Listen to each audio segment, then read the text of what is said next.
I am now pleased to introduce Taylor Swift, who will respond on behalf of the honorary degree recipients.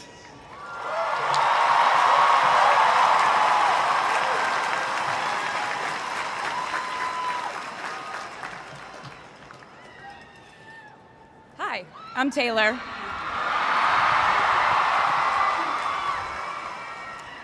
Last time I was in a stadium this size, I was dancing in heels and wearing a glittery leotard. This outfit is much more comfortable. I would like to say a huge thank you to NYU's Chairman of the Board of Trustees, Bill Berkeley, and all the trustees and members of the board, NYU's President Andrew Hamilton, Provost Catherine Fleming, and the faculty and alumni here today who have made this day possible. I feel so proud to share this day with my fellow honorees, Susan Hockfield and Felix Matos Rodriguez, who humble me with the ways they improve our world with their work.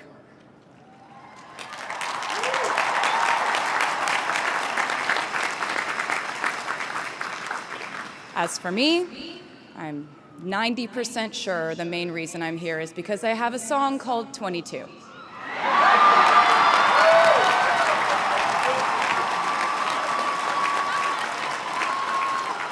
And let me just say, I am elated to be here with you today as we celebrate and graduate New York University's class of 2022.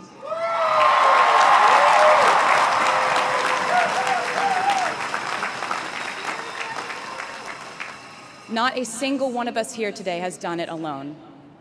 We are each a patchwork quilt of those who have loved us, those who have believed in our futures, those who showed us empathy and kindness, or told us the truth even when it wasn't easy to hear. Those who told us we could do it when there was absolutely no proof of that. Someone read stories to you and taught you to dream, and offered up some moral code of right and wrong for you to try and live by. Someone tried their best to explain every concept in this insanely complex world to the child that was you, as you asked a bazillion questions, like, how does the moon work, and why can we eat salad but not grass? And maybe they didn't do it perfectly. No one ever can. Maybe they aren't with us anymore. In that case, I hope you'll remember them today. If they are in this stadium, I hope you'll find your own way to express your gratitude for all the steps and missteps that have led us to this common destination.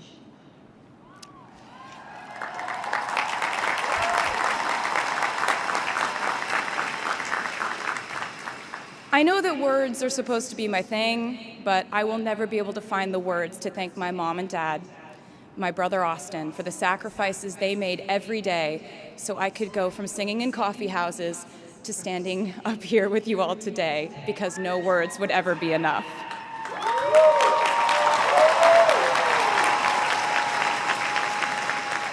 To all the incredible parents, family members, mentors, teachers, allies, friends, and loved ones here today who have supported these students in their pursuit of educational enrichment, let me say to you now, welcome to New York. It's been waiting for you.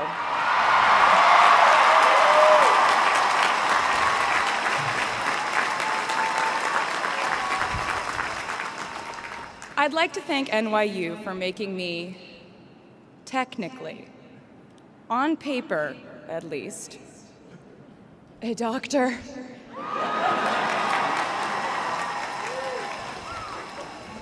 Not the type of doctor you would want around in case of an emergency. Unless your specific emergency was that you desperately needed to hear a song with a catchy hook and an intensely cathartic bridge section.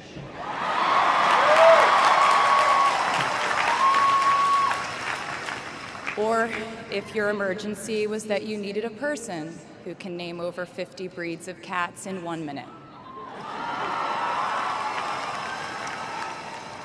I never got to have a normal college experience, per se. I went to public high school until 10th grade, and then finished my education doing homeschool work on the floors of airport terminals. Then I went out on the road for radio tour, which sounds incredibly glamorous, but in reality, it consisted of a rental car, motels, and my mom and I pretending to have loud mother-daughter fights with each other during boarding so no one would want the empty seat between us on Southwest. As a kid, I always thought I would go away to college, imagining the posters I would hang on the wall of my freshman dorm. I even set the ending of my music video for my song Love Story at my fantasy imaginary college, where I meet a male model reading a book on the grass, and with one single glance, we realized we had been in love in our past lives. Which is exactly what you guys all experienced at some point in the last 4 years, right?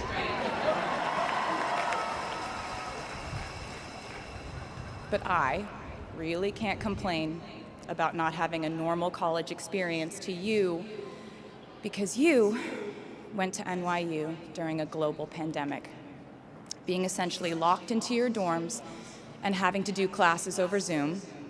Everyone in college during normal times stresses about test scores. But on top of that, you also had to pass like 1,000 COVID tests. I imagine the idea of a normal college experience was all you wanted too. But in this case, you and I both learned that you don't always get all the things in the bag that you selected from the menu in the delivery service that is life. You get what you get. And as I would like to say to you wholeheartedly, you should be very proud of what you've done with it. Today, you leave New York University and then go out into the world searching what's next. And so will I.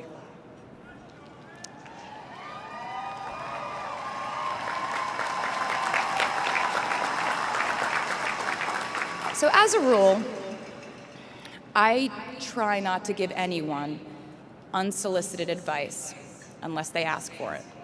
I'll go into this more later. I guess I have been officially solicited in this situation to impart whatever wisdom I might have to tell you things that have helped me so far in my life. Please bear in mind that I in no way feel qualified to tell you what to do. You've worked and struggled and sacrificed and studied and dreamed your way here today. And so you know what you're doing. You'll do things differently than I did them, and for different reasons. So I won't tell you what to do, because no one likes that. I will, however, give you some life hacks I wish I knew when I was starting out my dreams of a career and navigating life, love, pressure, choices, shame, hope, and friendship. The first of which is, life can be heavy, especially if you try to carry it all at once. Part of growing up and moving into new chapters of your life is about catch and release. What I mean by that is knowing what things to keep and what things to release. You can't carry all things, all grudges, all updates on your ex, all enviable promotions your school bully got at the hedge fund his uncle started. Decide what is yours to hold and let the rest go. Oftentimes, the good things in your life are lighter anyway, so there's more room for them. One toxic relationship can outweigh so many wonderful, simple joys. You get to pick what your life has time and room for. Be discerning. Secondly, Learn to live alongside cringe. No matter how hard you try to avoid being cringe, you will look back on your life and cringe retrospectively.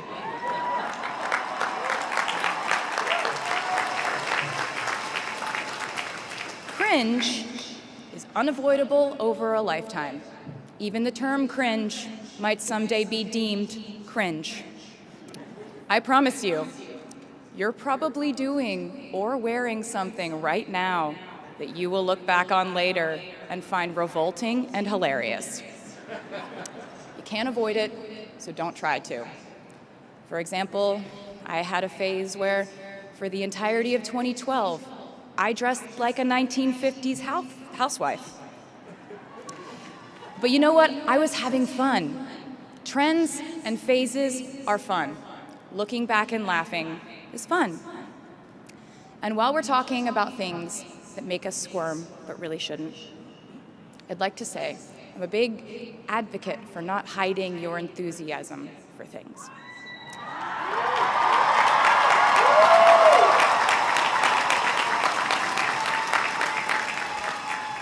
It seems to me that there is a false stigma around eagerness in our culture of unbothered ambivalence.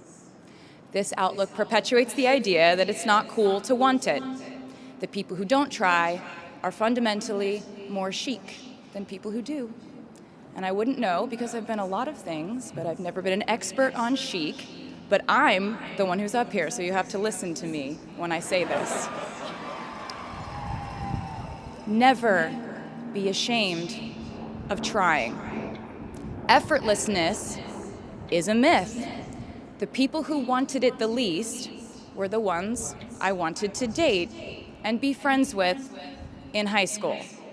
The people who want it the most are the people I now hire to work for my company.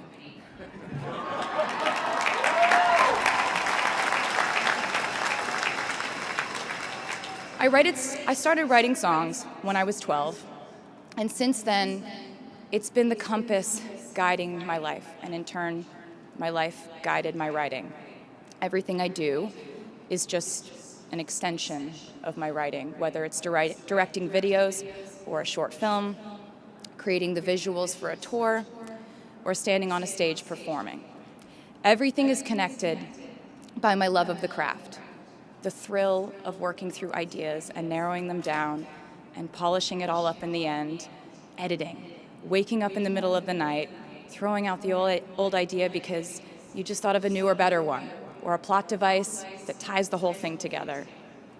There's a reason they call it a hook.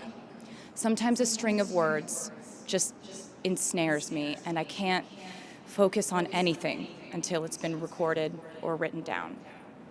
As a songwriter, I've never been able to sit still or stay in one creative place for too long.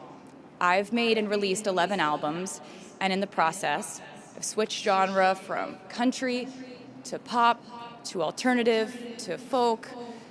And this might sound like a very songwriter-centric line of discussion, but in a way, I really do think we are all writers.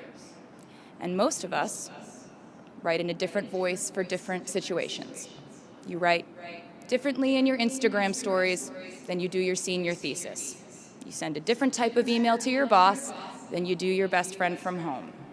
We are all literary chameleons, and I think it's fascinating. It's just a continuation of the idea that we are so many things all the time. And I know it can be really overwhelming figuring out who to be and when, who you are now, and how to act in order to get where you want to go. I have some good news. It's totally up to you. I have some terrifying news. It's totally up to you. I said to you earlier that I don't ever offer advice unless someone asks me for it, and now I'll tell you why. As a person who started my very public career at the age of 15, it came with a price. And that price was years of unsolicited advice.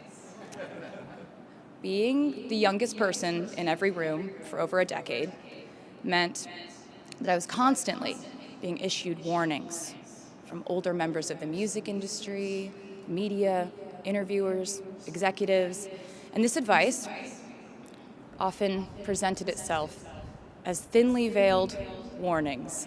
See, I was a teenager at a time when our society was absolutely obsessed with the idea of having perfect young female role models.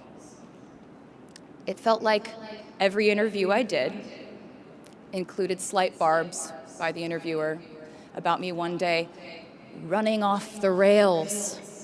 And that meant a different thing to every person who said it to me. So I became a young adult while being fed the message that if I didn't make any mistakes, all the children of America would grow up to be perfect angels. However, if I did slip up, the entire earth would fall off its axis, and it would be entirely my fault, and I would go to pop star jail forever and ever. It was all centered around the idea that mistakes equal failure, and ultimately the loss of any chance at a happy or rewarding life. This has not been my experience. My experience has been that my mistakes led to the best things in my life. And being embarrassed when you mess up, it's part of the human experience. Getting back up, dusting yourself off, and seeing who still wants to hang out with you afterward and laugh about it, that's a gift. The times I was told no, or wasn't included, wasn't chosen, didn't win, didn't make the cut, looking back, it really feels like those moments were as important, if not more crucial, than the moments I was told yes. Not being invited to the parties and sleepovers in my hometown made me feel hopelessly lonely. But because I felt alone, I would sit in my room and write the songs that would get me a ticket somewhere else. Having label executives in Nashville tell me that only 35-year-old housewives listen to country music, and there was no place for a 13-year-old on their roster, made me cry in the car on the way home. But then I'd post my songs on my MySpace, and yes, MySpace. And I would message with other teenagers like me who loved country music, but just didn't have anyone singing from their perspective. Having journalists write in-depth, oftentimes critical pieces about who they perceived me to be made me feel like I was living in some weird simulation. But it also made me look inward to learn about who I actually am. Having the world treat my love life like a spectator sport in which I lose every single game was not a great way to date in my teens and 20s. But it taught me to protect my private life fiercely. Being publicly humiliated over and over again at a young age was excruciatingly painful, but it forced me to devalue the ridiculous notion of minute-by-minute, ever-fluctuating social relevance and likability.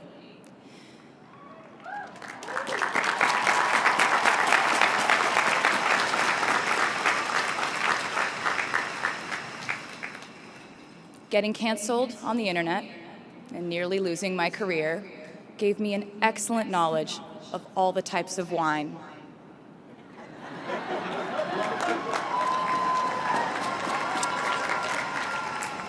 I know I sound like a consummate optimist, but I'm really not. I lose perspective all the time. Sometimes everything just feels completely pointless. I know the pressure of living your life through the lens of perfectionism. And I know that I'm talking to a group of perfectionists because you are here today graduating from NYU.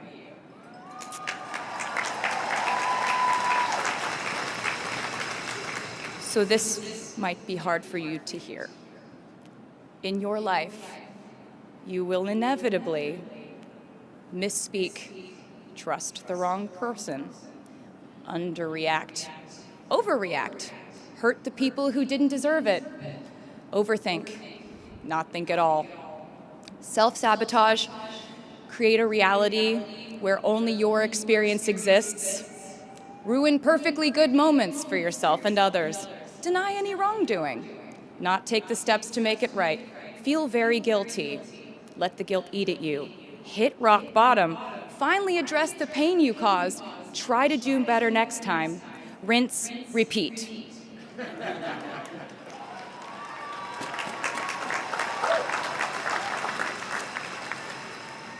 And I'm not going to lie. These mistakes will cause you to lose things. I'm trying to tell you that losing things doesn't just mean losing. A lot of the time, when we lose things, we gain things too. Now you leave the structure and framework of school and chart your own path. Every choice you make leads to the next choice, which leads to the next, and I know it's hard to know which path to take. There will be times in life where you need to stand up for yourself, times when the right thing is actually to back down and apologize, times when the right thing is to fight, times when the right thing is to turn and run, times to hold on with all you have, and times to let go with grace. Sometimes the right thing to do is to throw out the old schools of thought in the name of progress and reform. Sometimes the right thing to do is to sit and listen to the wisdom of those who have come before us. How will you know what the right choice is in these crucial moments? You won't. How do I give advice to this many people about their life choices? I won't. The scary news is you're on your own now. But the cool news is you're on your own now.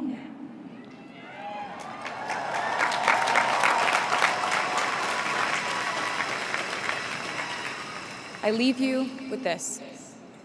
We are led by our gut instincts, our intuition, our desires and fears, our scars and our dreams. And you will screw it up sometimes. So will I. And when I do, you will most likely read about it on the internet. Anyway, hard things will happen to us. We will recover. We will learn from it. We will grow more resilient because of it. And as long as we are fortunate enough to be breathing, we will breathe in, breathe through, breathe deep, and breathe out. And I am a doctor now, so I know how breathing works. I hope you know how proud I am to share this day with you. We're doing this together, so let's just keep dancing like we're the class of 22.